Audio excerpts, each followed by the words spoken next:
Here goes the rest of section 11. Two examples involving the stuff I was talking about at the end of the previous recording. This first one is a conceptual question. You've got a pipe seen here from the side, and it goes up and then it gets narrower. Point A is here, point B is here, point C is over here. We're supposed to compare the speed of it's probably water flowing through the pipe in part A. And in the second part of the question, we're supposed to compare the pressure at the different points, listed from slowest to fastest and so on. So if you haven't already done so, pause it here and form an opinion of your own. See if you can figure it out. And hold on, get that aimed a little better. First of all, the speeds.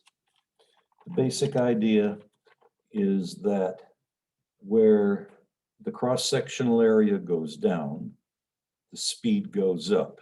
That's the idea behind what's called the equation of continuity. So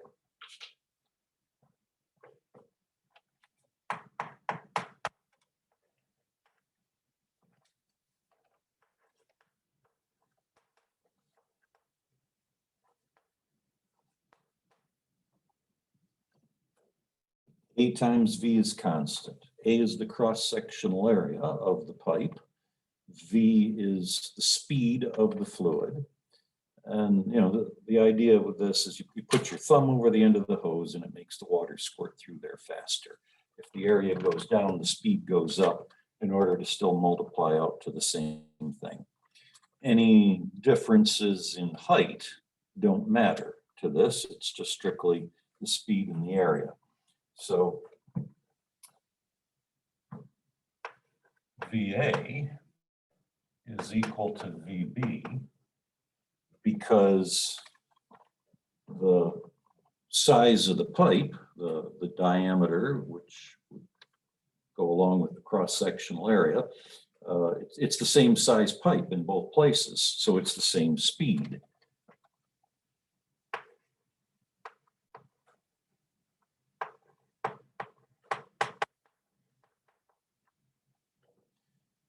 Maybe I should have labeled my point something other than A and B, since I'm also using A for area. But what I'm trying to say here is that the area, the cross-sectional area at point A is the same as the cross-sectional area at point B. Therefore, the speeds are the same. And then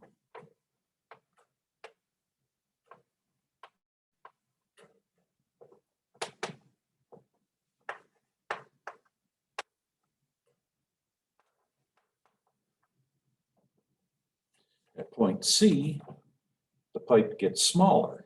Okay, the water has to squeeze through a narrower opening. And so as the area goes down, the speed goes up. So listing them in order, the way the question asked us to,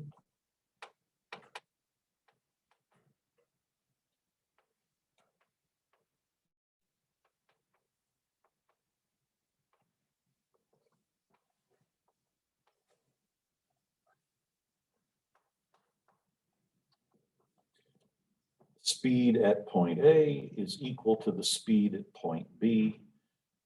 And at point C, that's where the speed is the fastest. Then in part B, we're supposed to compare pressure. Well, as I was saying at the end of the last recording, there are basically two factors involved in the pressure. And this is what's behind all the mathematical symbols in Bernoulli's equation. The underlying idea is that, first of all, pressure depends on depth or height or whatever you want to call the elevation. The further down you go, the greater the pressure is, just like when you're scuba diving in the ocean. The other factor is the speed. there is a trade-off between the speed of the fluid and the dynamic pressure. The faster the fluid flows, the lower the pressure gets, okay? So with those two factors in mind,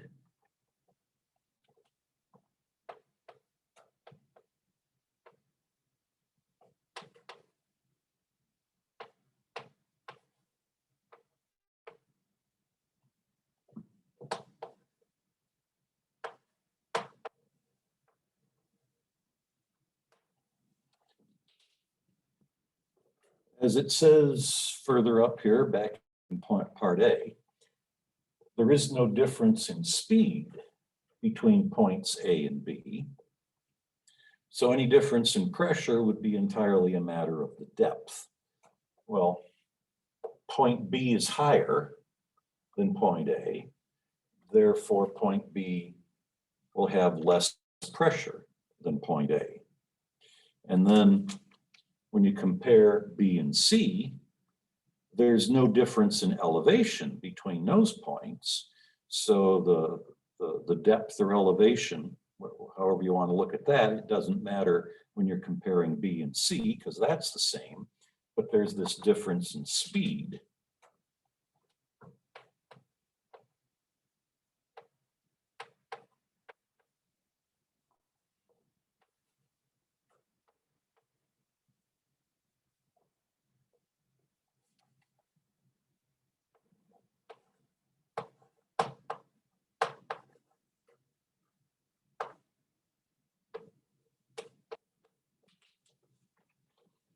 Pressure at C is less than the pressure at B because the fluid is faster at C and there's no difference in elevation. So listing those in order, the way the question asked me to.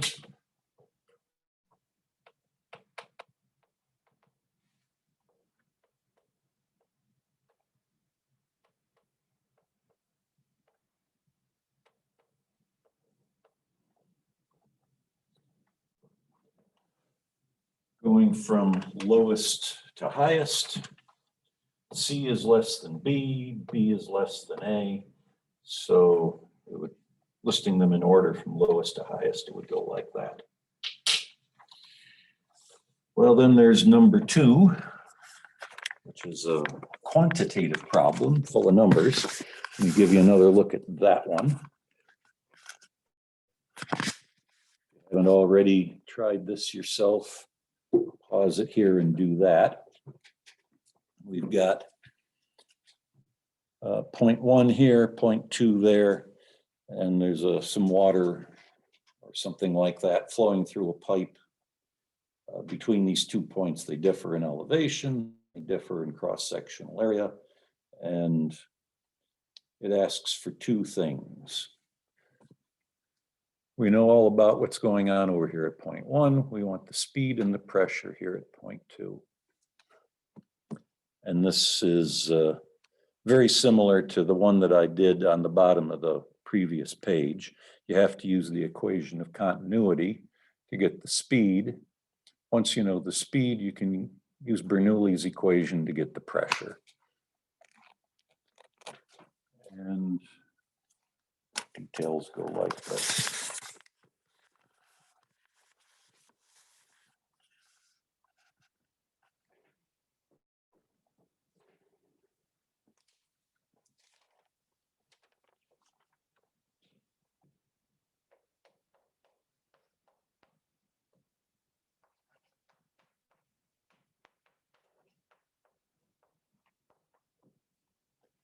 Equation of continuity says A times V is constant. In other words, A times V at the one point equals A times V at the other point, equals A times V at any other point in there for that matter. Filling in the numbers. We've got 20 square centimeters.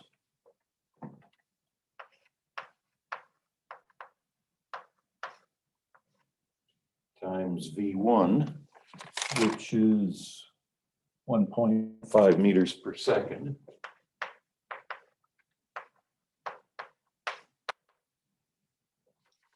2 is 3 square centimeters.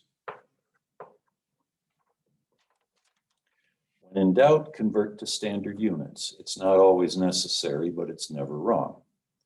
But this is one of those places where it's not necessary. Centimeters here, centimeters there, they cancel each other out. You know, you can do the same mathematical tricks with units that you do with numbers.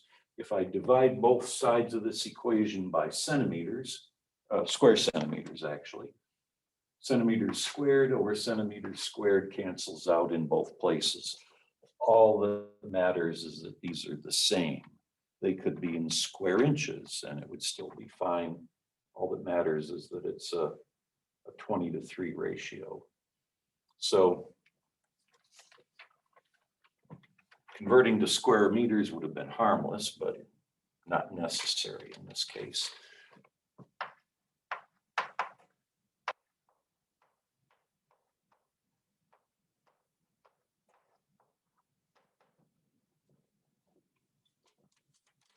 Do the math and that comes out.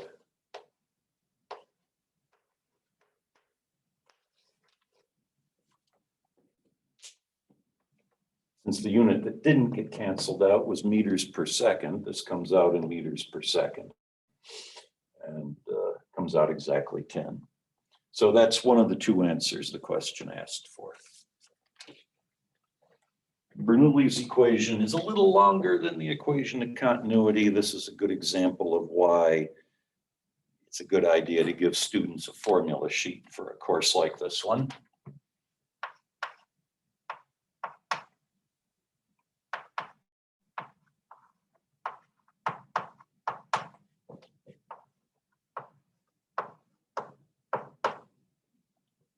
Just as the quantity A times V at the one point is the same as the quantity A times V at the other point. The quantity P plus 1/2 rho V squared plus rho GH at the one point is equal to that same quantity at the other point, is equal to the same quantity at any other point inside that tube. Watch your handwriting. Be sure that P for pressure looks different than rho for density. Capital P to be precise, lowercase rho. V is for speed, G is gravity, H for height.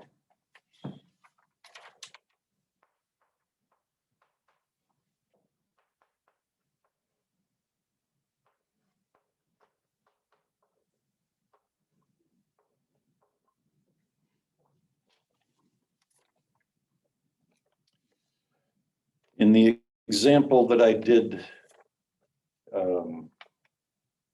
whatever I called it, the one on the bottom of the previous page, the example I did right at the end of the previous recording, the rho GH term dropped out because it was a horizontal tube. H1 was equal to H2.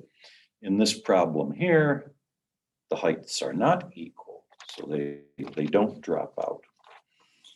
Filling in what we know, the pressure at point number 1, 4 times 10 to the 5th pascals. That's how it was. If the question had given you kilopascals, you would have needed to kind of convert. If it said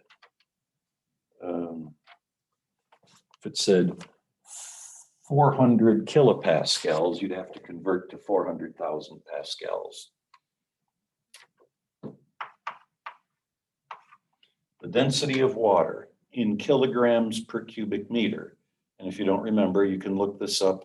I think when I did the other part of this, the other part of section 11, I think I actually pulled out the formula sheet, showed you where to find it. It's about 2/3 of the way down on page 5 of the formula sheet. 1,000 kilograms per cubic meter. If you have the density in those units, the density of water is 1,000. Passes point 1, the water is going 1.5 meters per second.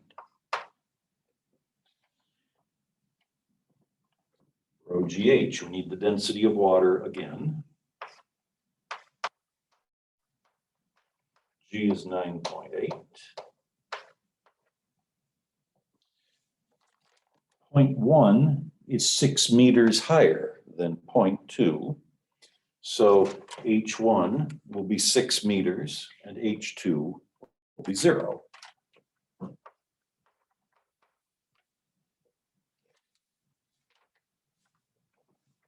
Over on the other side of the equals. The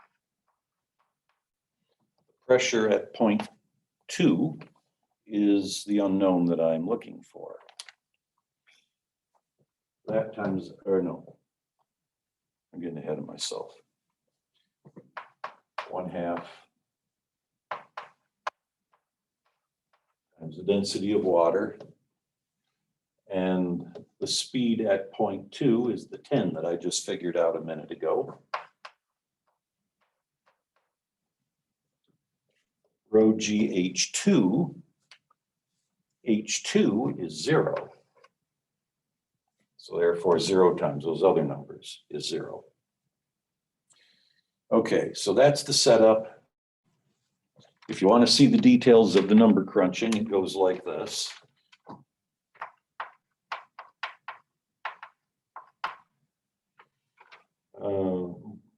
This term here is pretty small compared to the others, 1,125. And then over here, that is equal to 5.88 fourth.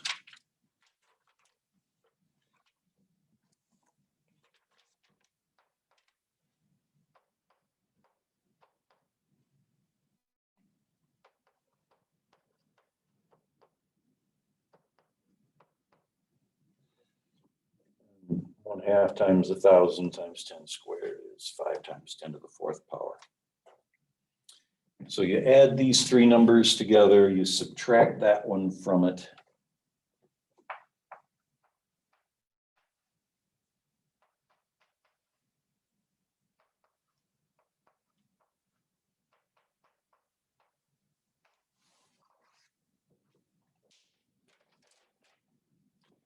And the pressure at point 2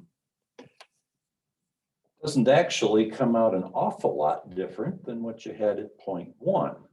A little bit higher, but you've got two conflicting tendencies here working against each other. On the one hand, the water speeds up. That would make the pressure go down, but you're deeper down, at a lower elevation, and that would make the pressure go up. And the one effect partially cancels out the other. So even though you're 6 meters deeper, the pressure is only a little bit higher than it was up there at the other point. Okay, so that's sort of a quick introductory peek at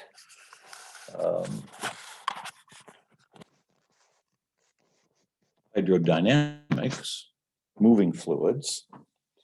And there's all kinds of other things we could talk about if we wanted to spend more time on it. Bring viscosity into it instead of pretending that it's a non-viscous fluid, things like that. But yeah, we could, but we're not going to, because they haven't given us an infinite amount of time for this course. So we're just going to move on to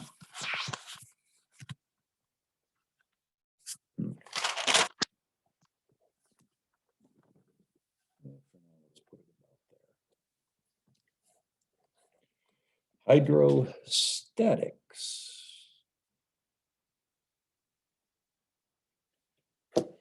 It's like magic.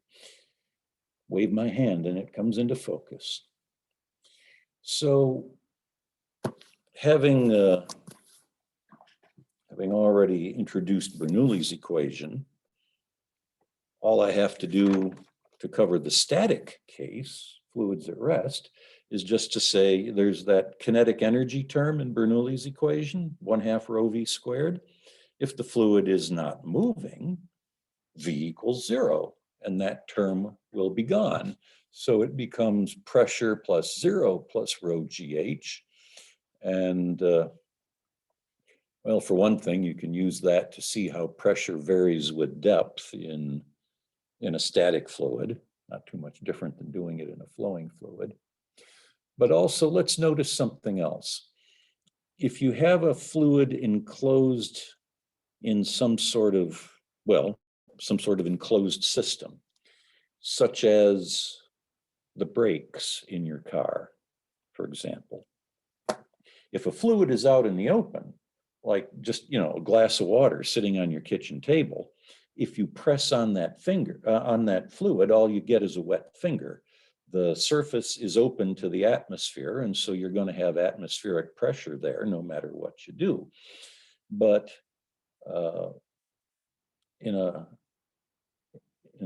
see, cars have hydraulic brakes, unless you've got a really, really old car, like more than 100 years old. I think hydraulic brakes came along in the 1930s. Anyhow, you've got a system of cylinders and tubing that are full of brake fluid. And what happens is, if you step on the brake pedal, the motion is transferred to a piston inside of a cylinder, the master cylinder, and that applies pressure to that brake fluid at that point. Well, at any other point in the fluid, anywhere along the tubing, or especially down at the wheel cylinders, okay, if the pressure is increased at point number 1, the pressure at point number 2 has to go up by the same amount if the two sides of the equation are going to stay equal to each other. So if you increase P1, P2 goes up by the same amount. This is called Pascal's principle. The pressure increase at one point in an enclosed fluid equals the pressure increase everywhere else in that enclosed fluid. So you step on the brake pedal, it pressurizes the brake fluid, creating pressure down in the wheel cylinders that moves the piston, and the piston makes the brake pads rub against the brake rotors, and that creates a lot of friction that stops your car. But see, Pascal's principle is the fundamental principle involved in any sort of hydraulic equipment, such as the regular service brakes in your car. The emergency brake just works on a cable, but the brakes in a car are hydraulic. That's probably the most common around the house type of example. But hydraulic equipment is, today's vocabulary word is ubiquitous. Means it's everywhere. Construction equipment is full of hydraulics. Bulldozers and backhoes and things like that have those hydraulic cylinders on them that make the digger dig, or the pusher push, or whatever it is that's going on.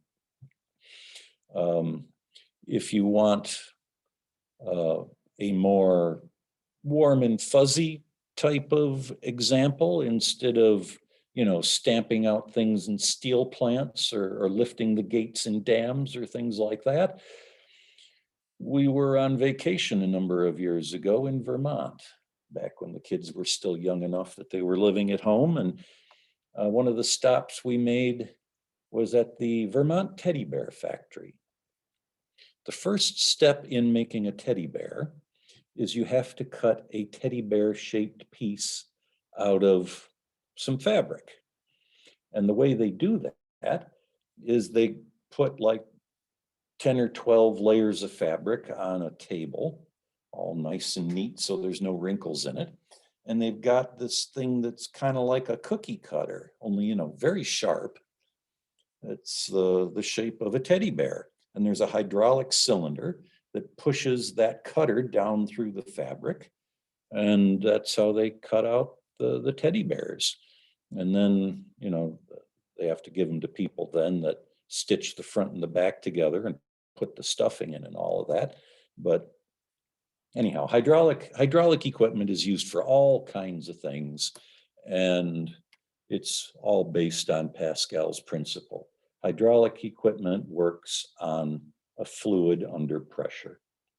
Or if it uses air instead of a liquid, they use the word pneumatic instead of hydraulic. Like when you go to the drive-through at the bank and you put the little thing with your withdrawal slip in it, or maybe you're lucky enough to have a deposit slip. Anyhow, you put your business in that little carrier, you know, and you put it in there and the door closes and then it gets sucked up through the tube. Well, when it works on air instead of a liquid, they call it pneumatic. When it works on a liquid, they use the word hydraulic. But it's kind of a variation on the same idea. So here's let me drop the picture down a little bit here. I'll drop the camera down.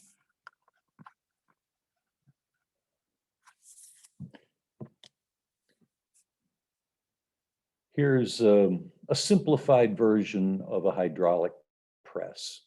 This could be, for example, a hydraulic jack, like you might use to jack up your car to change, you know, you don't want to take the summer tires off and put the snow tires on. Okay, you got to jack up your car to change the tires. So you've got a small cylinder with a small piston in it over here, and you have a large piston in a larger cylinder over here. And in an actual practical hydraulic jack, there's other stuff. There'd be a lever over here. You use it's the lever that actually presses against the input piston, and you get an additional mechanical advantage that way. Plus it just makes it work nicer. There'd be check valves to make the oil only flow in one direction as you pump it. But if you strip all that away to the basic idea, imagine you're just pushing down directly on this little piston here, and your car, one corner of your car, is resting on this big piston over here. Or, you know, maybe you're cutting out teddy bears, whatever sort of an output it is that you want a large force for, that large force is going to come from here. So Pascal's principle says that what's transmitted through the oil from the one piston to the other is not exactly force, it's pressure, okay? So here comes the point of it all. If this was a joke, this would be the punchline. A little force divided by a little area is the same ratio as a big force divided by a big area. If it's the pressure that's the same on both pistons, then if you've got 10 times the area over here, you'll have 10 times the force. If you put 100 pounds in, you get 1,000 pounds out. Now, this might seem like getting something for nothing, but there is no principle that's called conservation of force, okay? Force does not have to be conserved. There is nothing wrong with putting 100 newtons in and getting 1,000 newtons out. There are several other types of devices that'll do the same thing. You can do it with a lever, you can do it with a screw, you can do it with a block and tackle system, okay?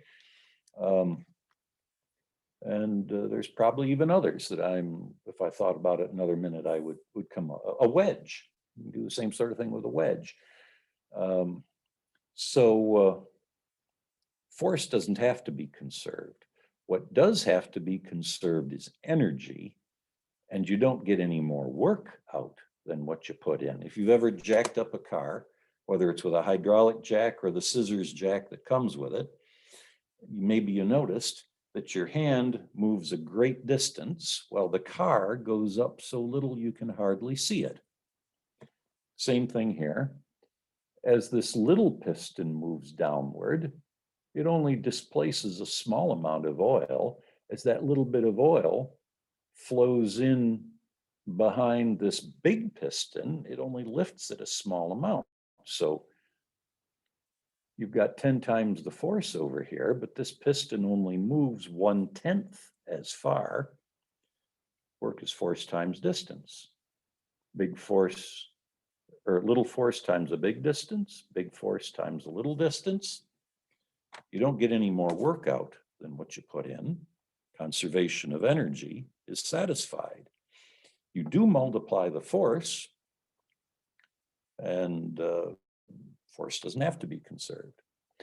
So pressure on the input piston equals pressure on the output piston. Force per unit area in the one place equals force per unit area in the other place. That's called Pascal's principle. For an example, I've taken this picture here, which is a cross-sectional view, of course. If you were looking down on these pistons from above, they'd be round. I've never seen a piston that's any other shape but circular. You know, you tear an engine apart, you don't see a lot of those star-shaped pistons. People just don't seem to do that for some reason. So you look down from above, these are circular. It's a cross-sectional view you're looking at here. It tells you the radius of both of them. It tells you how hard you're pushing on the little piston over here. And the question is, how hard does this other piston push on whatever it is it's trying to lift? So work on that. See if you can get 50,000.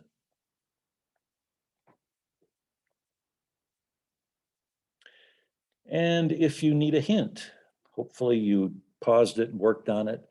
And if you're sitting there with 50,000 newtons on your paper, you can just put a smug little smile on your face and wait for me to get to the next thing. But if you didn't, well, one mistake I see people make sometimes is they put in 1 for the little area and they put in 25 for the big. A stands for area, not radius. If it was the radius, it would be R. The area of a circle is pi r squared, okay? Well, the area it refers to here is the area in contact. Well, I called it oil because it's a nice little one-syllable word. Hydraulic fluid is an oily substance similar to brake fluid. It's not exactly mineral oil, but it's kind of like that. Anyhow, area of a circle is pi r squared. So if you made that mistake, try again. And now, if you still aren't quite seeing what to do here, here are all the details.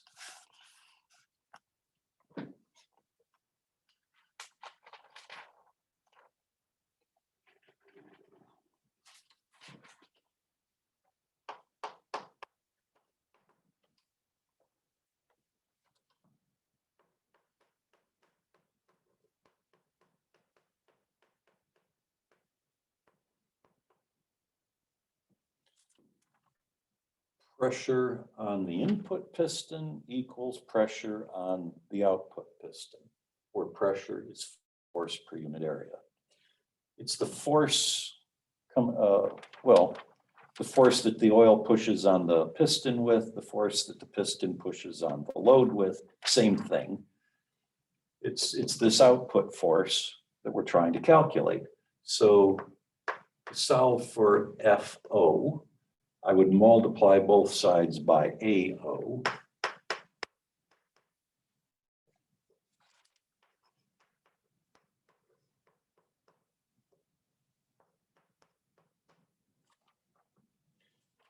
The amount the force gets multiplied is by the ratio of the areas, not the ratio of the radii. There's always somebody who forgets to square things.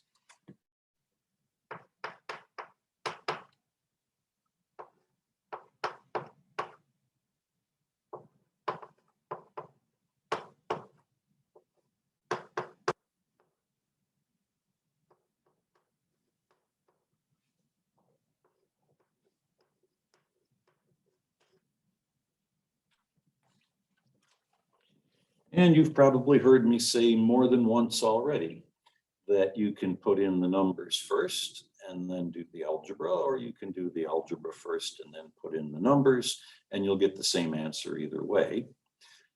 But sometimes doing the algebra first and saving the numbers for last, sometimes that can create nice little shortcuts. You could calculate the output area. For anyone who wants to compare to what they did, the output area comes out 1,963 square centimeters, and the input area comes out 3.1, it's pi. It comes out 3.14 square centimeters, and that'll work. But if you set it all up like this first, notice pi over pi cancels out. So that saves multiplying these other numbers by pi, which makes no difference to the final answer, but it's a little bit of a time saver. So the units cancel each other out, like I was saying in this other example. Not necessary to convert to square meters, because all we actually care about is the ratio, okay? Centimeters cancel centimeters. All that matters is we have, well, after you square it, it's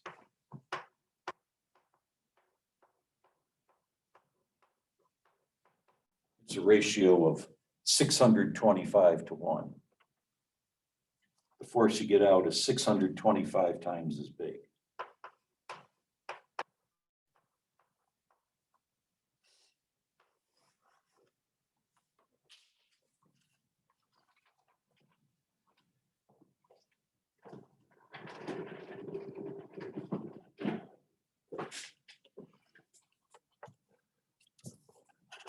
Okay. Next thing on the list is buoyancy. Buoyancy is the effect that makes things float. Whether you're talking about a person floating in a swimming pool, or the Goodyear blimp floating in the atmosphere,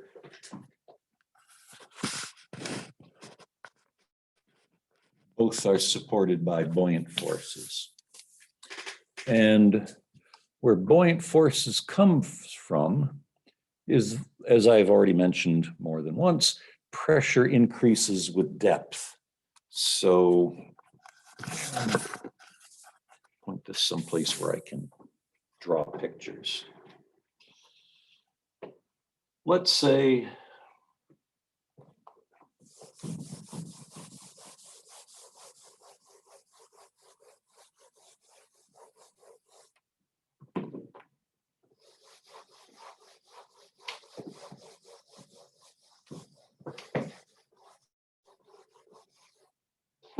okay.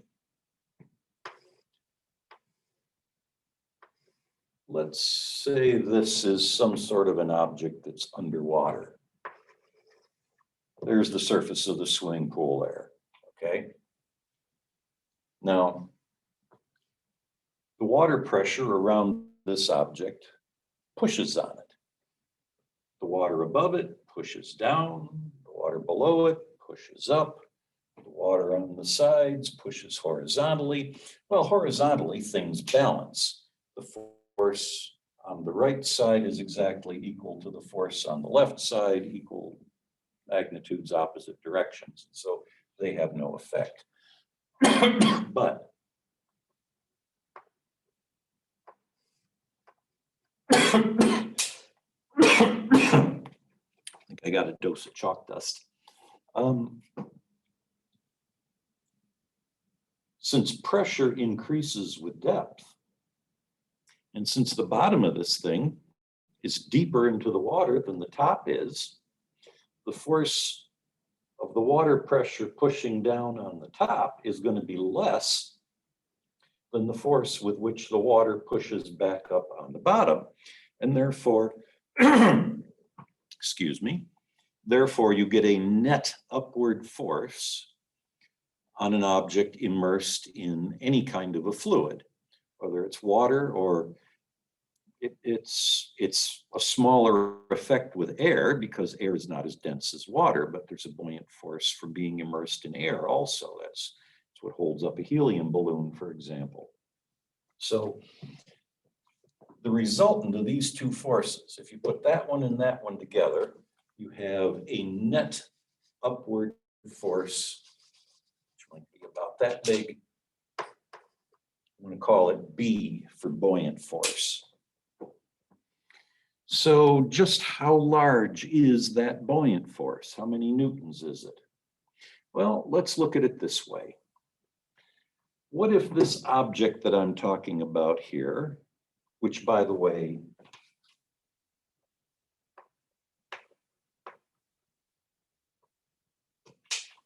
this thing that I drew immersed in water, gravity pulls down on it with a force equal to mg. What if this object is just more water?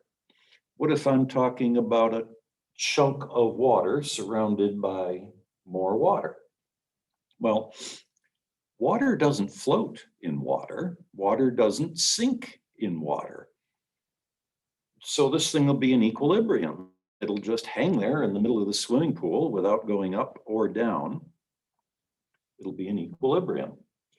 So therefore, this force has to equal that force. So the upward force from the surroundings is equal to the weight of that much water. Well, what if this thing I'm talking about is not a chunk of water? What if it's a piece of something else? Well, that has no effect on the surroundings. The surroundings would still push upward with a force equal to the weight of that much water. So if this block that I drew is actually a chunk of cast iron, well, this much cast iron weighs more than this much water. And so its weight is greater than the buoyant force. When I let go of it, it'll head toward the bottom. On the other hand, if this is a block of something with a very low density, like cork or styrofoam or something like that, the weight of this much styrofoam is less than the weight of that much water. And so the buoyant force would be greater than the weight. And if I let go of it, it heads for the surface. So anyhow, that's the idea behind Archimedes' principle.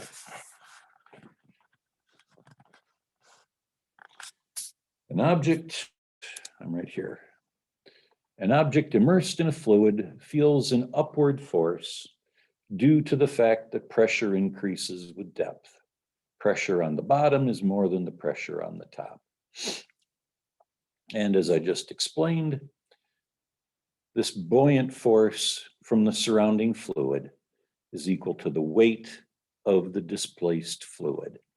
Now, if you want to make that into a formula, well, weight is equal to mg, the mass of the displaced fluid times 9.8. The mass of the displaced fluid would be the density time. Remember, density is mass per unit volume, okay? Mass per unit volume times volume would equal mass. So kilograms per cubic meter times cubic meters equals kilograms. The thing in the brackets here is the mass of the displaced fluid. Multiplying it by 9.8 makes it into the weight of the displaced fluid.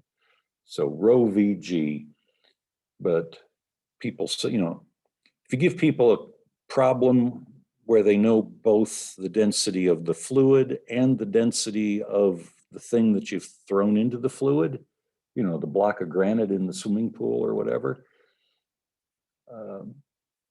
there's always some people who stick the wrong density in there. To calculate the weight of the displaced fluid, you need the density of that fluid.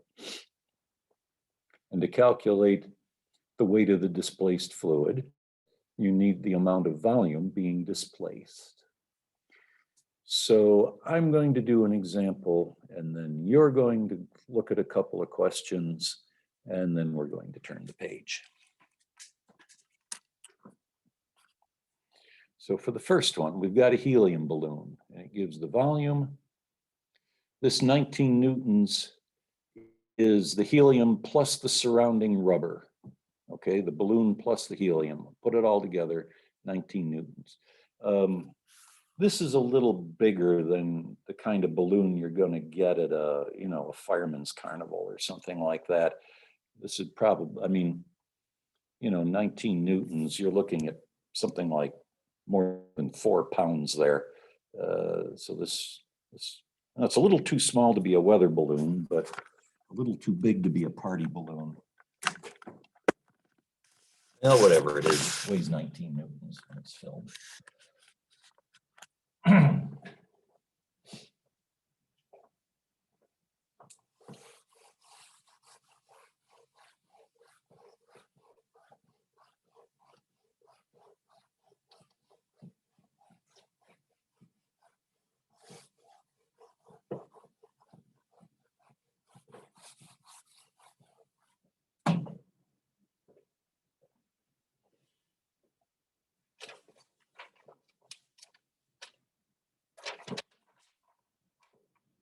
Or do you have to pull? If you picture yourself standing there holding a string with this balloon on the other end of the string, how hard do you have to pull down on that string to keep the thing from flying away is the question.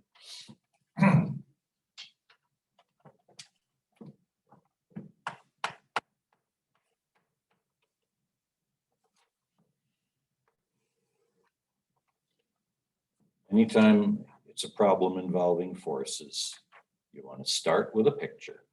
So there's the balloon, but the important part of the picture is not the balloon. The important part is all the arrows you put on it for the forces.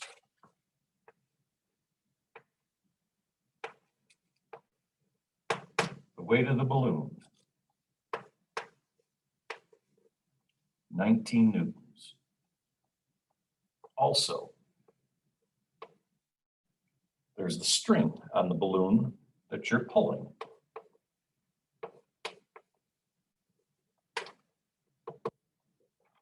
P for pull. That is what we're trying to find. That's what the question asks for. Both of them act downward. Acting upward, there's the buoyant force.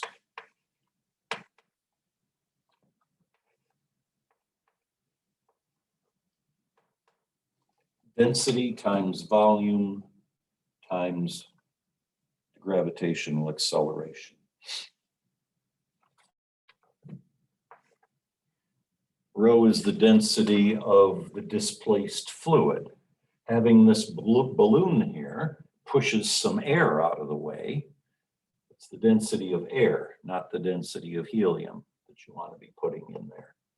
The density of air is available in the same table on your formula sheet where you can get the density of water. I think it's like the next line down or the next line up or something like that. 1.29 kilograms per cubic meter.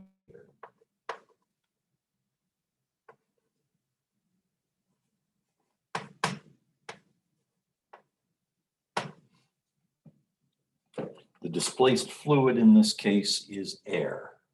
So it's the density of air that you want. V for volume. How much air gets displaced by having this balloon here? 2.5 cubic meters. G is 9.8. And I've run out of places to write. I'll just squeeze it in over here. That times that times that comes out 31.6 newtons.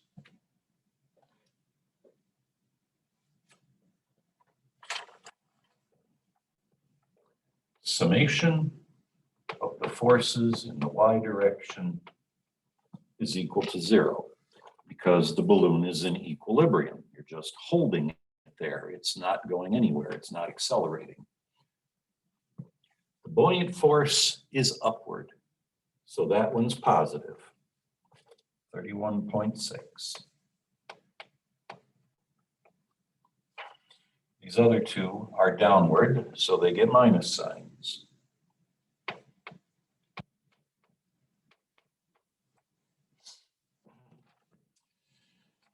So you add P to both sides, 31.6 minus 19 is 12.6.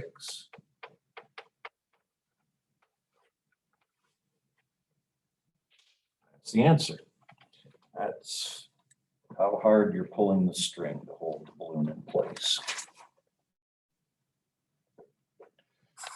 Let's give you another look at what you're supposed to be doing.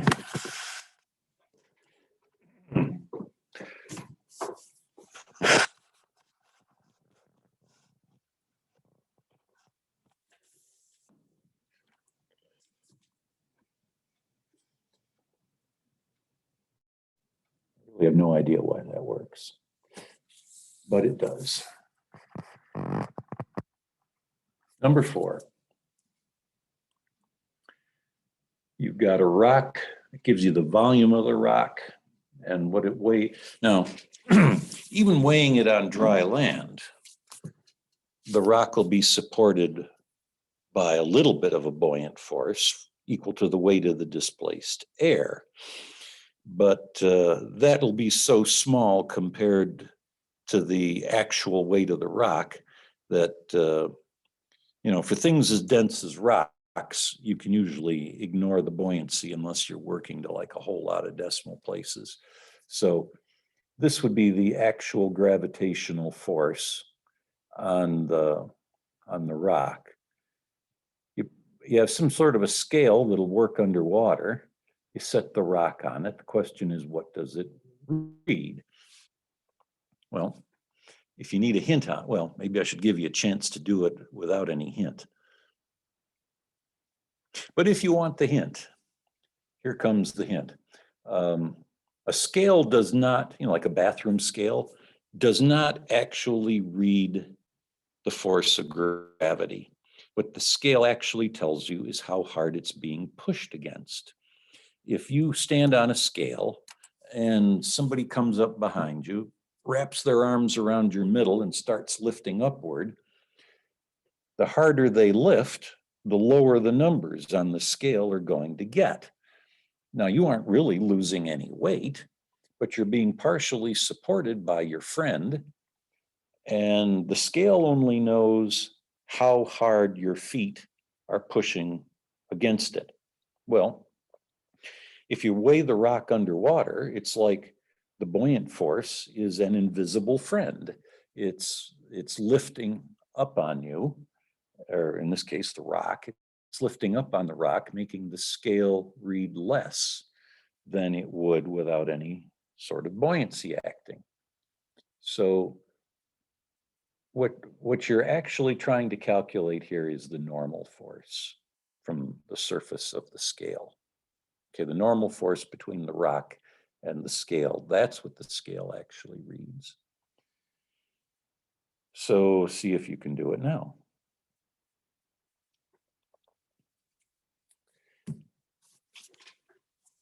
And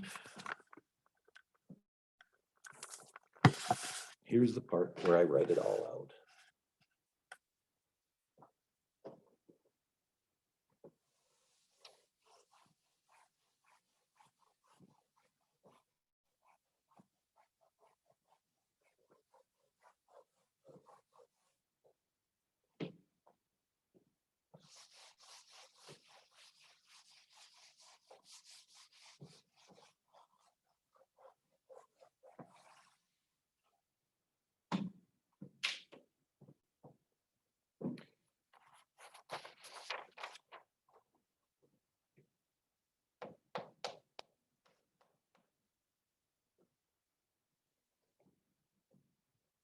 As usual, I'm going to start with a picture.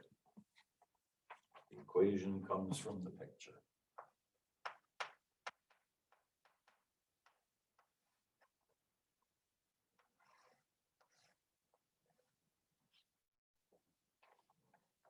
It could be a rock that shape. They're usually round, but I don't know. Don't know why I drew it that way. I just did.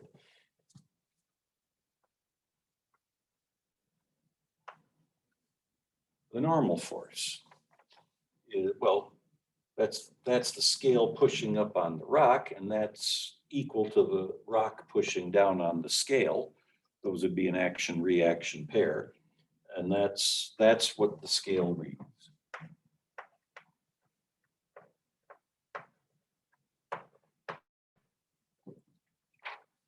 So the question might as well have said, find the normal force.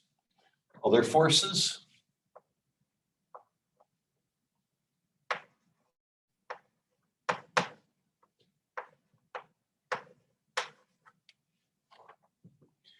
It tells us that the thing weighs 3.5 newtons, and also buoyancy from the surrounding water. So what we have here is a problem that's almost identical to the one that I did a few minutes ago. The only difference is the force from the string pulled down, whereas here the normal force pushes up. And aside from reversing that one force, it's almost exactly the same problem. So I guess this is one more chance for you to finish it on your own.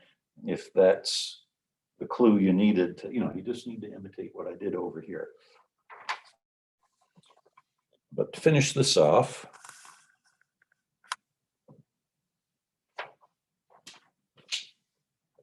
buoyant force, well, explaining it maybe a little more thoroughly than I did in that one with the balloon.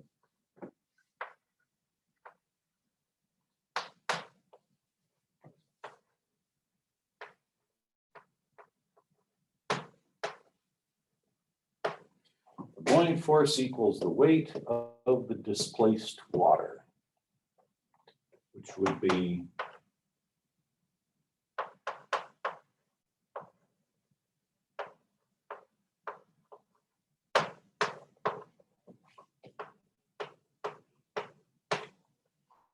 weight of the displaced water would be the mass of the displaced water times 9.8. How many kilograms are displaced?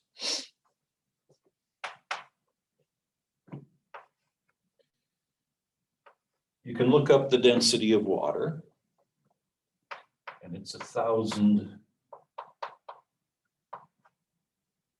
kilograms per cubic meter. I guess that's another difference between this problem and that one. Over there, the balloon displaces air, but here the rock displaces water. Now,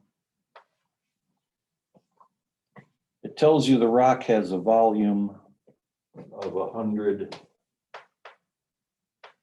cubic centimeters, but of course, cubic centimeters aren't going to cancel with cubic meters. So we have to convert. 1 meter equals 100 centimeters.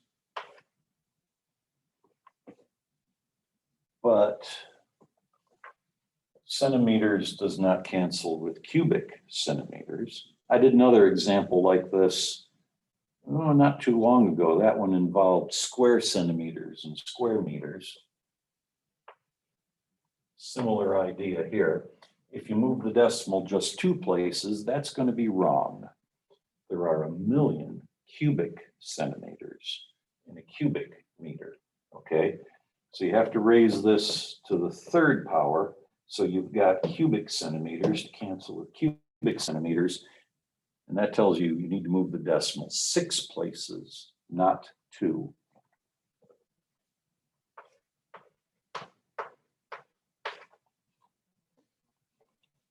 So 0.1 of a kilogram times 9.8.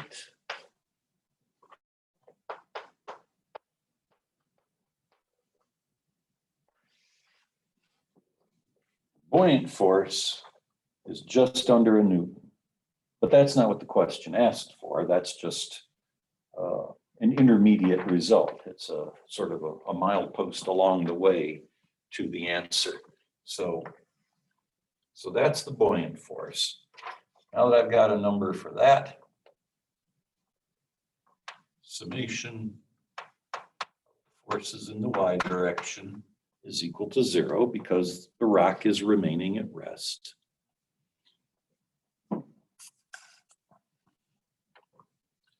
Both the buoyant force and the normal force are up. The weight is down. So the weight is negative, the other two are positive. 0.98, as explained over there.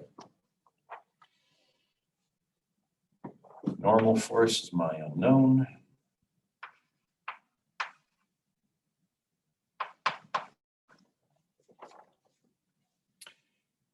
And solve it for n.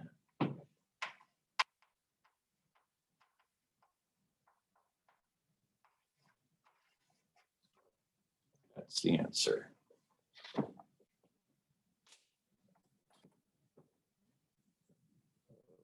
Follow-up question.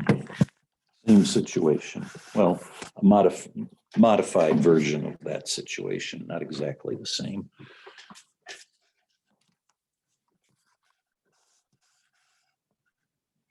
Number 5. What, you had whatever this was, it was 3.5 newtons. And then you get a piece of something else that occupies the same volume. It's, the exact same size and shape and all of that, but maybe it's made out of, I don't know, cast iron, which is denser than rocks. And whatever kind of rock that was, the cast iron is exactly twice as dense. So that weighs 7 newtons. Compare the buoyant force. You're supposed to pause it there and think about that. The answer is, it's the same. The weight of the object doesn't matter. It's the weight of the displaced water that equals the buoyant force. And here, see, this is irrelevant information. The thing that matters is over here. It's the same volume, therefore it displaces the same amount of water. Now, the reading on the scale would be different, but that's not what the question asks about. Okay. Number 5.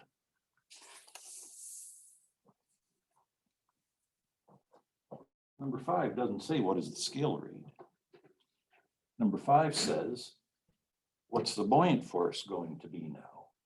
Well, it's still water that's being displaced, same density. This new object is the same size, so it's still 100 square centimeters, and so on and so on. It's the weight of the displaced water that equals the buoyant force.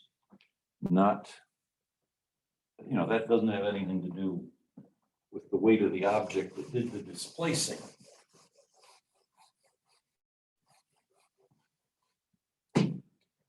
So I should probably write that down.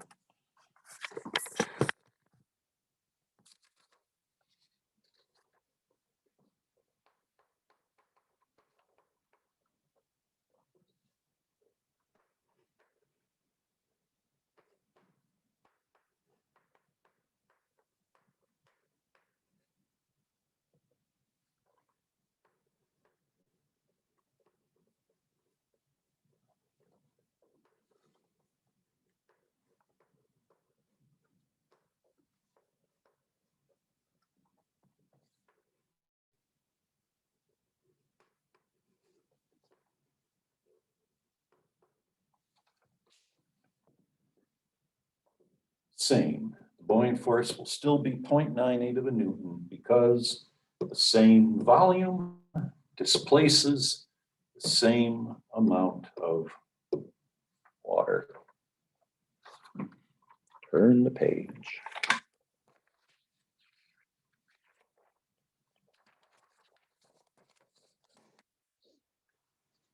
Well, that's pretty much everything I was going to do with fluid mechanics. One other topic that I was going to squeeze into the same section of the course is the ideal gas law.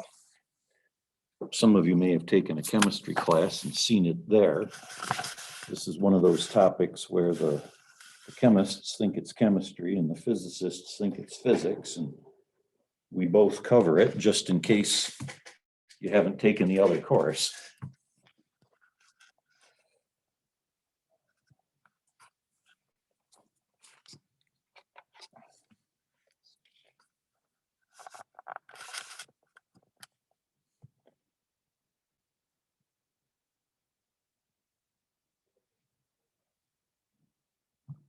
Background information before we get to the gas law itself. Temperature. Well, everybody has sort of an intuitive idea for what temperature means. It's, it corresponds to your sensation of warmth or coolness when you touch something. What's going on down at the fundamental level? I mean, what temperature really is it's telling you the average kinetic energy per molecule. The faster an object's molecules are moving around, the higher the temperature. Okay, but well, that's on the second line. Maybe I should get back to that and take things in order. First of all, if you're going to calibrate a thermometer, well, these aren't the official standards anymore. The Celsius scale has not been defined with the freezing and boiling points of water since I think it was the 1950s that they moved away from that to something a little more precise, but it's still a handy way of explaining it to people. If you have pure distilled water at standard atmospheric pressure, the water will, you throw your thermometer into a mixture of water and ice that's reached thermal equilibrium. You mark where the thermometer is and you put a 0 next to it. And then you throw the thermometer in some boiling water and put a mark there and write 100 degrees next to it and put the appropriate number of marks in between and so on. And that's how you could calibrate a thermometer on the Celsius scale. Now, as I started saying a minute ago, what temperature really tells you is the average kinetic energy per molecule. We're not going to get into this deeply enough to show you any of the equations for that, but it's basically a direct proportion between the absolute temperature, which I'll get to in a minute, and the average kinetic energy. In the case of a gas, which is the thing we're going to be focusing on for the moment here, the molecules are a bunch of free particles. In liquids and solids, molecules are bonded together, but in a gas, you just have a bunch of free independent molecules. The air molecules in this room are just kind of shooting all around at random like a swarm of deranged bees or something like that. If you could watch one individual molecule, it would shoot across the room, bounce off the ceiling, go a little further, bounce off the edge of that table, come over here, bounce off my thumb, and go over there, bounce off another air molecule. They sometimes run into each other also. And it just sort of does a random three-dimensional walk around the room like that, with an average speed of about 1,000 miles an hour at room temperature. Now that's just an average. There's a whole distribution of speeds. A lot of the air molecules are going significantly slower than that, and a lot of them are going significantly faster. But the average for air at room temperature is about 1,000 miles an hour. If you cool the air off, well, heat is a form of energy. The way that you lower something's temperature is to draw energy out of it.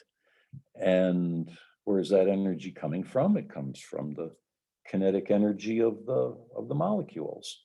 So as you continue to draw energy out and lower the temperature, the molecules go slower and slower until finally, what if the molecules were just laying around on the floor without moving at all? How would you get them going any slower than that? You couldn't. That's it. You've extracted all the thermal energy that there is, and that would occur at a temperature of minus 273 degrees Celsius. Or for those of you who are kind of old school, to the nearest degree, it rounds off to about minus 460 Fahrenheit.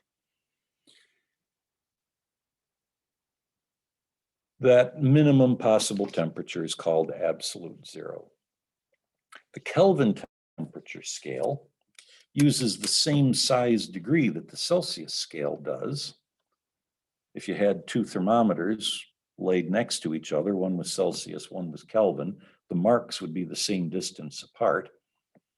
But the idea behind the Celsius scale or the Kelvin scale is just to say, what's with the negative numbers? Why have temperatures that are negative numbers? Why don't you just start at the bottom and go up from there? And so that's what they do.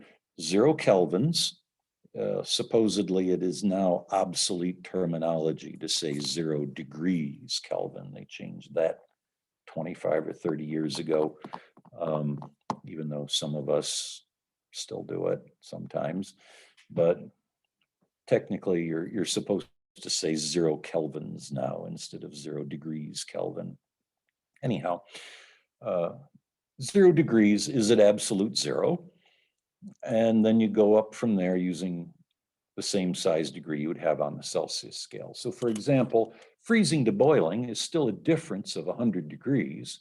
It's just instead of 0 to 100, on the Kelvin scale, it's 273 to 373. So temperature changes are the same on both scales. You just start counting from a different place. Now I should probably emphasize this because every now and then somebody goes through one of my courses who goes on to become a teacher. There are more than one of the high school physics teachers working in Western New York who are former students of mine. And I don't want somebody to spend the next 40 years telling probably a couple thousand students that molecular motion stops at absolute zero, because it's not true, okay? I mean, if you want to be uncharitable about it, that's a lie. Now, what I just said about the molecules laying around on the floor when you get to absolute zero, that's what would happen to the molecules of an ideal gas. But an ideal gas is one of those idealizations that one of those approximations to reality that introductory physics books are just full of. They belong in the same category as frictionless surfaces, massless rods, and all of those things that, like that clearly never really happen. But sometimes there's the old joke about the dairy farmer that hires a physicist to figure out some way of running his farm more efficiently. And the guy goes off and works for a month and comes back and starts giving his PowerPoint presentation. And the first thing he does is he stands up and he says, now, let's assume a spherical cow. And the farmers kind of look at each other and hide their faces in their hands. So, that's the kind of thing we do when we think we can get away with it to simplify the calculations. An ideal gas is a good approximation to reality when the gas is thin. Okay, the air in this room right now behaves very much like an ideal gas. The idealization here, incidentally, there's two assumptions we're making that are not literally true. We're assuming that the gas molecules are made up of atoms that occupy a single geometric point. We're assuming that the radius of the atoms is 0. They don't take up any space. And the other thing we're assuming is that the molecules don't interact with each other in any way aside from colliding. There are no van der Waals forces or anything like that that have any effect. Both of these are good approximations to reality if a gas is thin. But as you approach absolute zero, any real substance liquefies, okay? Nitrogen liquefies at 77 degrees Kelvin. That's about 3/4 of the molecules in the air you're breathing are nitrogen. I'd have to look up the liquefaction temperature for oxygen, but it's only about, I can't remember if it's a little higher or a little lower, but it only differs from nitrogen by about 10 degrees. The last thing to liquefy is helium, 4 degrees Kelvin, when helium becomes a liquid. Most things before you get to absolute zero become solids. And anyhow, the behavior of liquids and solids is much more complicated than the behavior of an ideal gas. Obviously, a solid or a liquid is not going to obey something called the gas law, okay? The molecules in a solid have energy levels, vibrational energy levels. It gets into quantum mechanics. And at absolute zero, all of those vibrating molecules are in their lowest energy level, but that is not a state of rest. The molecules are actually still shaking around rather vigorously in a solid at absolute zero. So at absolute zero, all of the energy has been extracted, which is extractable. But that's not quite the same as saying everything is sitting still. So anyhow, molecular motion would stop for an ideal gas. Anyhow, that gives you some feeling, hopefully, for why such a thing as a minimum possible temperature would exist. So that's sort of the story of temperature. That's what it is. That's how we measure it, the different temperature scales. Here's the equation of state for an ideal gas. P is pressure. T is temperature. Both of these have to be absolute. I've already previously explained the difference between absolute pressure and gauge pressure. If somebody gives you gauge pressure, you have to convert to absolute before you stick it in here. If somebody gives you degrees Celsius, you have to convert to Kelvin before you stick it in here. That's something I use a significant amount of red ink for. So try to remember that and not be the one that I catch. V for volume, that's the amount of space that the gas occupies. R is just a proportionality constant between all these other variables. If you're working in SI units, it's equal to 8.314 joules per mole per Kelvin. And N is where you tell the equation how much gas is in your container. The behavior of a gas turns out to depend not so much on its mass, but rather on how many particles that mass is divided up into. So you could just put the number of molecules in here. There's a version of the gas law where that's what they do, but you don't see that nearly as often just because the number of molecules is a really, really large number and it's kind of cumbersome to work with such big numbers. What's more common is to count the molecules in moles.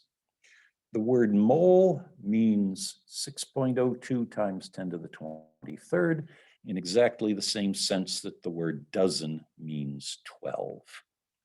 Go to the bakery and ask for 2 dozen donuts and they give you 24 donuts. You go to a chemist and ask for just a little more than 12 times 10 to the 23rd or if you go to go to a chemist and ask for 2 moles of molecules, they'll give you a little more than 12 times 10 to the 23rd molecules, okay? The reason for that particular number is a chemistry thing.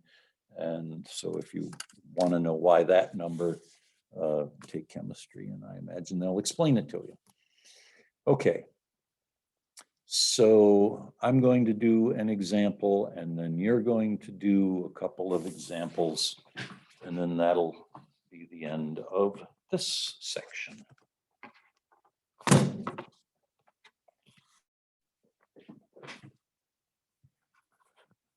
So 11D.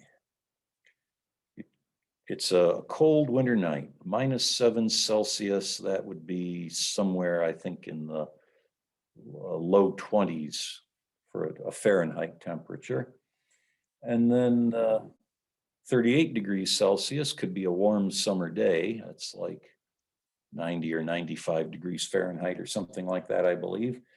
Well, the weather is not going to change quite that quickly, but aside from a change in the weather, the other thing that can heat up a tire is just driving the car. If you drive it for a half hour or an hour, it warms the tires up some. So anyhow, you check it cold, you check it again when it's warmer. If you had 32 pounds per square inch with it cold, what does the gauge read with the tire at this warmer temperature here? And it comes out, it's a significant difference. You get almost 40 PSI instead of 32. Here's how I got that.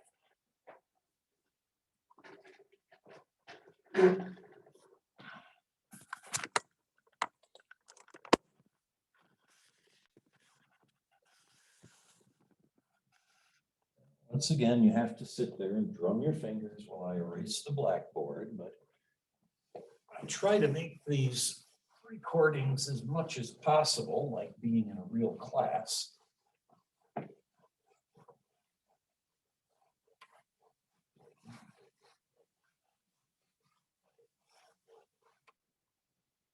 Hopefully, if you're one of these people who just sits there all semester long and never says anything at all, hopefully this is just like actually being in class.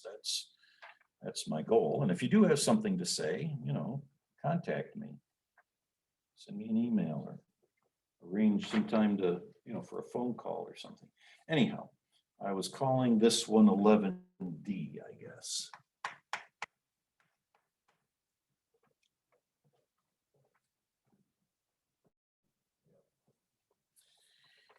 So we have 2 different states that this gas was in, the gas being the air inside the tire.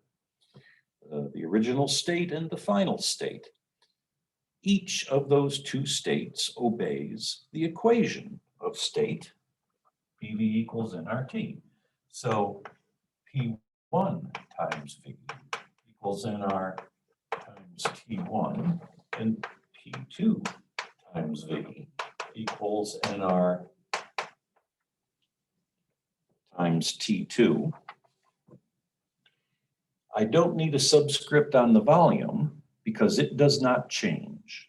V1 equals V2, so I might as well just call it V, or at least to a very good approximation. Now, when the pressure increases, the tire will plump up a little bit. If you really want to nitpick, V2 would be slightly more than V1, but it's unless you're working to a real high precision, it's not a significant amount of change. So to an excellent approximation, we can say that those are the same.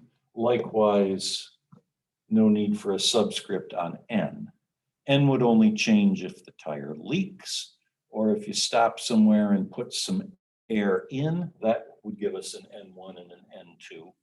But, if it's just from one night until the next day, hopefully your tires aren't leaking that badly, and N stays the same.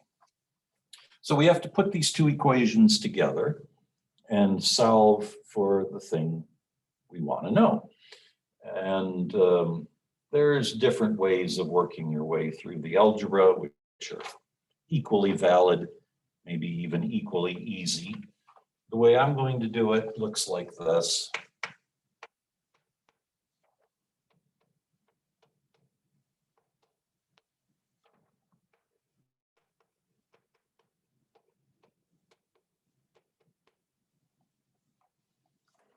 I'm dividing the one equation by the other equation. Or maybe it's better to look at it this way. One of the basic principles of algebra is that you can divide both sides of an equation by the same thing. As long as you're not dividing by zero, you can divide both sides by the same thing. So I've got this equation here with the 2's in it. And I divided both sides of that equation by the same thing.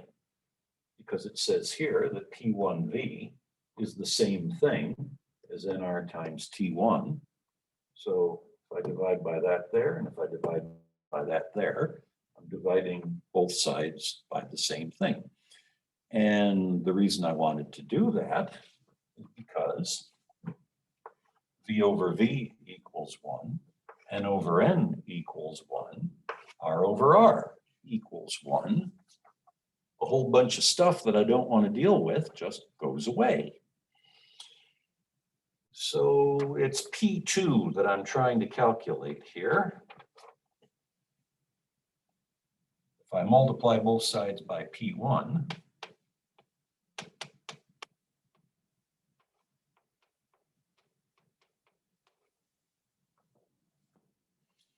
there's how I'm going to get my answer. But there's all that stuff about absolute pressure and temperature. I can't just take the numbers that were given in the question and go sticking them in there, you know, like degrees Celsius for the temperatures. Very naughty. You should not do that. You'll get the wrong answer. As for the pressures were given in pounds per square inch. The SI unit for pressure is newtons per square meter, pascals in other words. But the way this is going to work is the ratio of the temperatures will just be a dimensionless number. So whatever number I've got on P1 times a number with no units on it will give me the same unit on P2. As long as I'm happy to get P2 in pounds per square inch, I can leave P1 in pounds per square inch. That would be the easiest way to do the problem, not create extra work by converting into metric. So since the question doesn't specify what unit to give the answer in, I'm just going to leave it in pounds per square inch.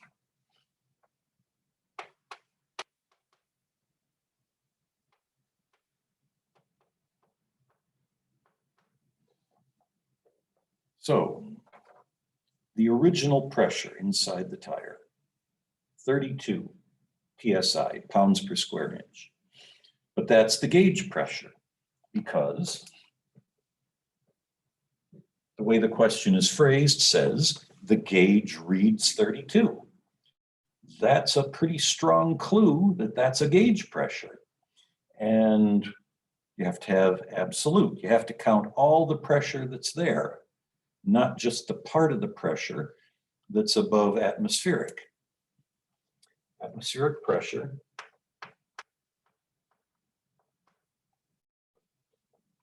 well, since the question doesn't say anything to the contrary, I'm going to assume standard atmospheric pressure. If you're at a high altitude, it would actually be significantly less than that, but the question doesn't say anything to the contrary. We'll just go with that. And you can look that up on the, I think I showed you where that was earlier. It's on the last page of the formula sheet. So 46.7.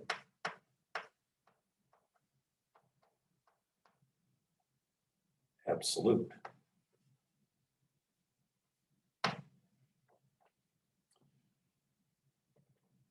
Same sort of thing with the temperatures. Original temperature, -7 degrees Celsius. You have to convert to Kelvin. 273 is how you convert from Celsius. You add that to shift over where the 0 degree mark is. So 266 kelvins is the original temperature.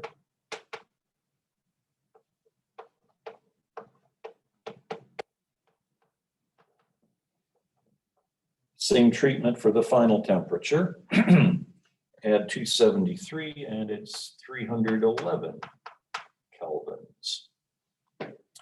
So those are the numbers that have to go in here.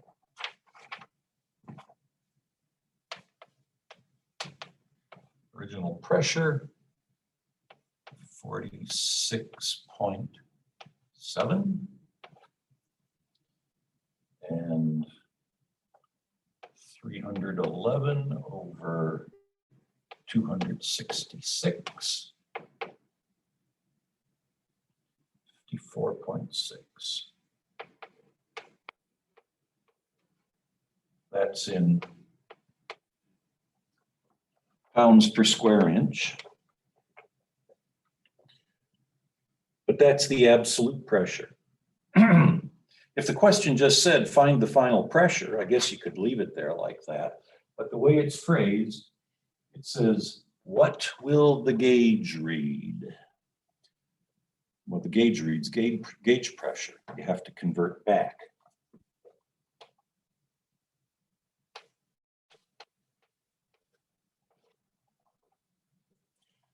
You take the 14.7 back off of there again. And now you've got, not very good, 9.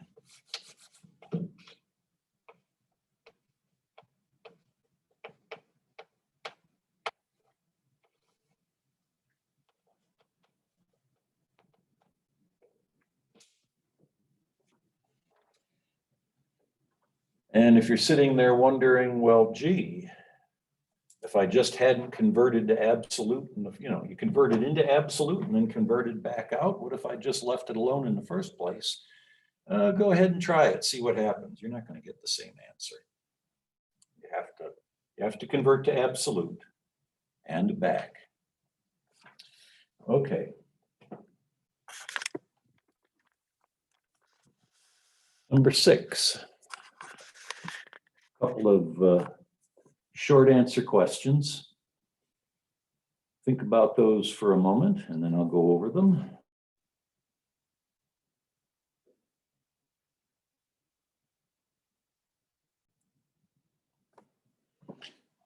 Okay, in both number 6 and 7, you're looking at a system something like this. Kind of like a cylinder inside of an engine, only this is kind of nice because it's transparent and you can see what's going on. But you've got a cylinder, and inside of it is a piston. And if I close these things at the bottom, that'll trap the air in there, so that if I, for example, reduce the volume, it increases the pressure. So in the first part, it says a gas's temperature is kept constant while the volume is reduced.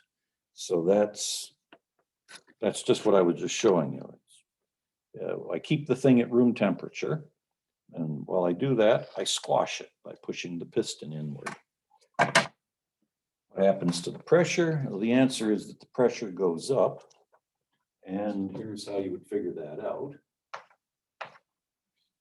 Actually, I'll explain it a couple of different ways. One is just, here's the equation, and this is what the equation says. And the other is, maybe I should talk a little about the actual underlying physics that's lurking behind the equation. As far as the gas law, PV equals nRT. First of all, R is a universal constant. They call it the gas law constant for a reason. It's not going to change. N is the number of moles. That only changes if the system leaks. We're assuming that doesn't happen. And as for the temperature, it says that you're keeping a constant temperature also.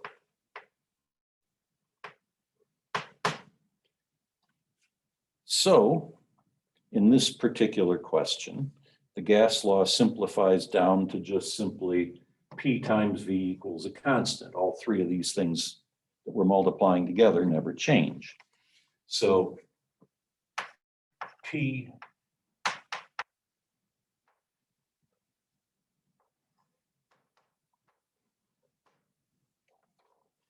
is equal to, if you want to solve it for the pressure, which is what the question asks about, P equals a constant divided by the volume. Or to phrase it a little differently, P is proportional to 1 over V. Now, the way fractions work is that when the bottom of a fraction gets smaller, the overall value of the fraction gets bigger. 1/2 is a bigger number than 1/3, that sort of thing. So when it's an inverse, I left a word out. No, I didn't, never mind.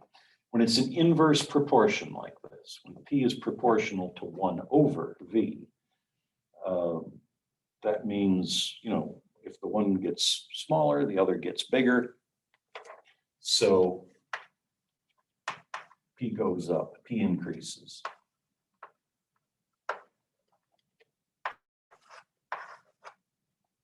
P goes up.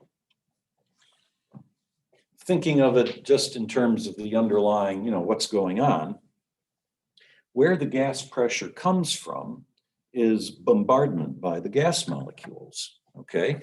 I already described how the gas molecules inside of there, the oxygen and nitrogen molecules and all of them, are zipping around at something like 1,000 miles an hour. Well, at 1,000 miles an hour, it doesn't take much time at all to go from there to there. So each molecule undergoes many collisions every second. And every time it bounces off of something, it exerts a little force. If you don't believe me, find somebody who's been hit by a baseball. They'll tell you all about it. There's a constant bombardment of little microscopic baseballs bouncing off of every surface that the gas touches. And this is the source of the gas pressure. This is why the gas pushes outward against every surface in its container. Now, at a higher temperature, the molecules move faster, and so they would hit things harder. That becomes relevant in the next part of the thing, but we're keeping a constant temperature here. The other factor is how close together are the molecules. If you reduce the volume, then you're going to crowd the molecules closer together, and you're going to get more collisions per unit area that way. More collisions per unit area, all else being equal, gives you more force per unit area. So therefore, as the pressure goes, or as the volume goes down, the pressure goes up. And that's the underlying reason behind what the equation is telling you. Part B, the volume is kept constant, but the pressure is reduced. So this time,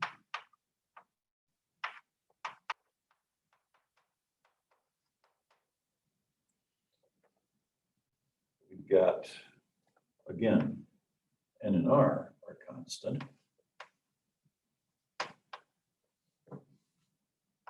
And this time the volume is also constant.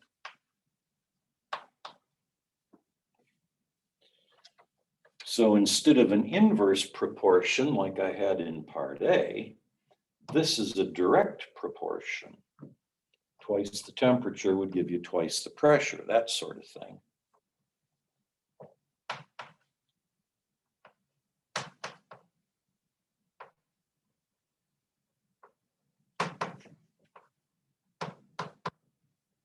Pressure is proportional to the temperature. So if that is reduced,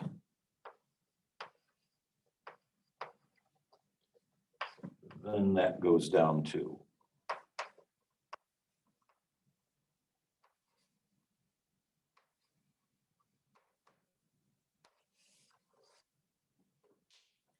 Temperature goes down, the pressure goes down too, because the pressure is proportional to the temperature when you're keeping a constant volume.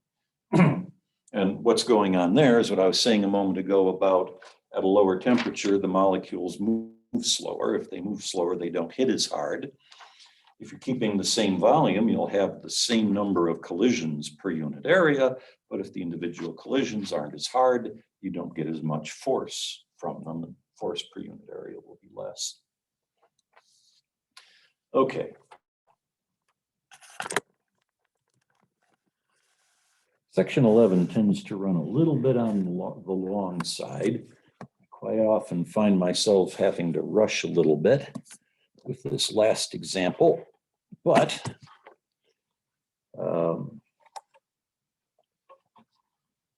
you don't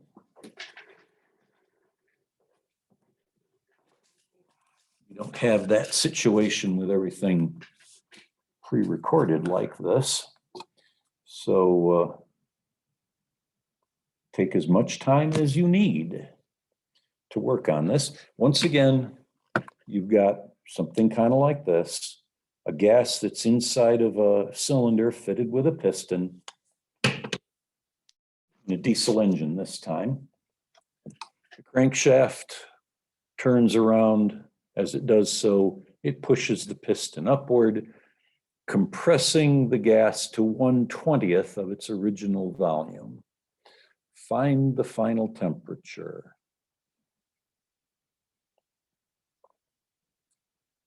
Now, if you need a hint, it's a lot like the one, well, let's go back over here. There. That one with the diesel engine. Kind of like this one with the tire. The difference is this time the volume does not stay constant, okay? V1 does not equal V2 in that one. So this will not drop out.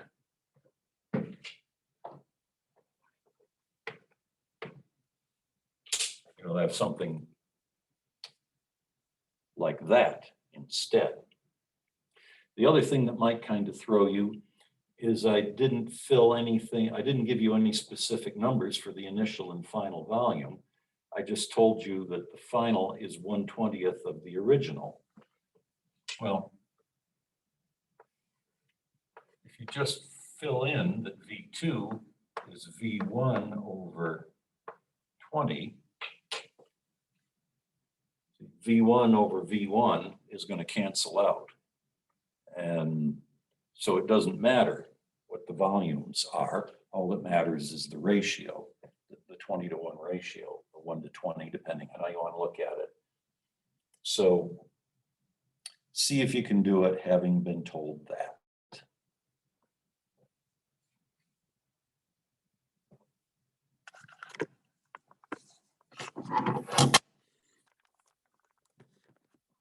Oh, and the other thing, if it's not working out for you, remember, absolute temperature, that was degrees Celsius that you were given there.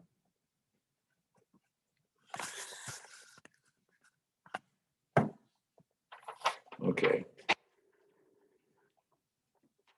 So here's the news on number 7.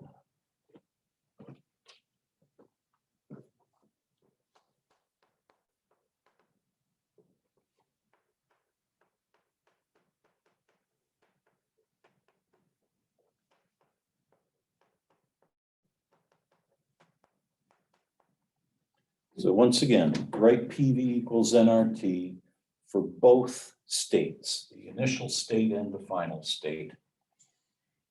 There are different ways of working through the algebra.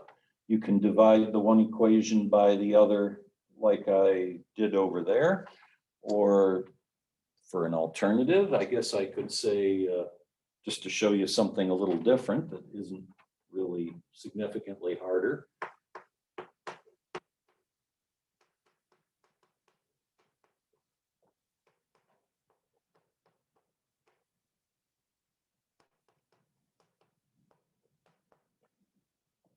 Instead of dividing the one equation by the other, which is the way I have a tendency to do these things. But if you'd rather, some people like to look at it this way. Divide both sides by the temperature and you get this. Well, if this is equal to NR, and if that is equal to NR, must be this equals that.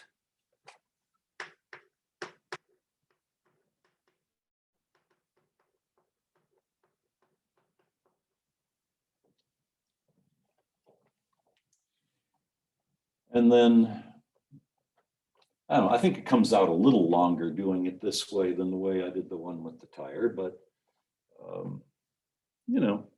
it's an alternative. It's okay also. Multiply both sides by T2. Divide both, because T2 is what we're looking for. I'm not going to write out all the, 3 or 4 lines of algebra, but when the smoke clears,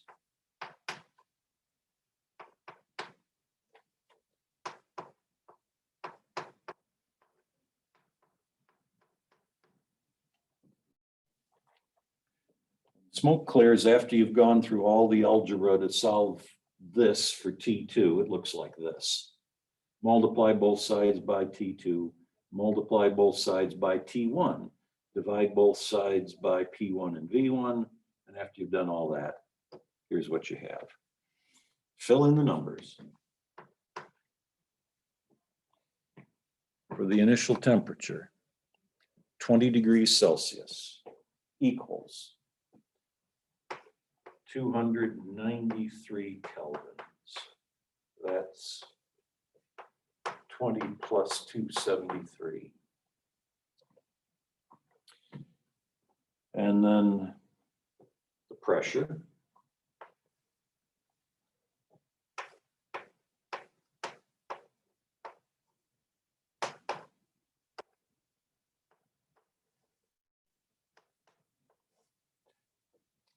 Now the question, one thing that's a little different is the one with the tire, you were given gauge pressures.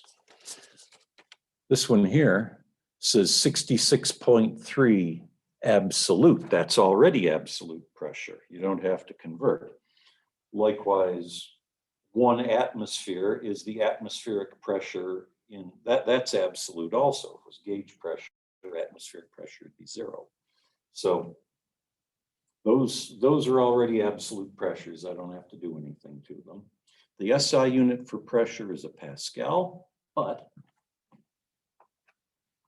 since the pressure unit drops out anyhow, atmospheres over atmospheres cancels out, I'll save myself the trouble of converting into Pascals and just leave it at that. And then what I was saying earlier when I was trying to throw you some hints, V2 is equal to 1/20th of V1. V1 drops out. And so what you need to punch up on your calculator is 293 times 66.3 divided by 20. And when you do that, you get 971 degrees Kelvin. But it doesn't say what's the final temperature. It says what's the final temperature in degrees Celsius. Get back to Celsius. And same thing I said over there with the other one. If you just leave it in Celsius right along, you do not get the correct temperature in the end. You have to convert into Kelvin and back.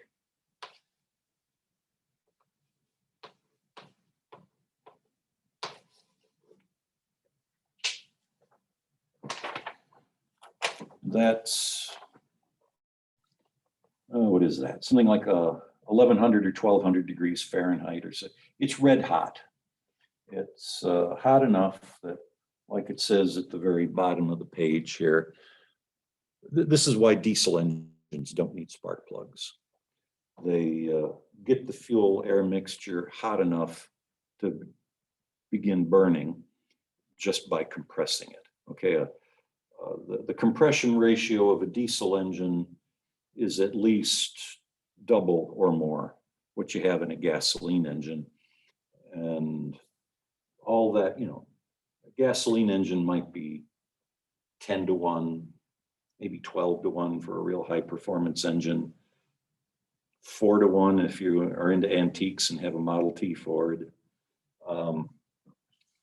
But 20-to-1 or something like that is not uncommon with diesels, and that is so much compression. It drives it up to such a high temperature, the fuel begins to burn just with that. So you don't need any plugs or ignition coil, or that whole system becomes unnecessary. Okay, that's, I'm pretty sure. Yes, the top of the next page says section 12. So that's the end of section 11. Signing off.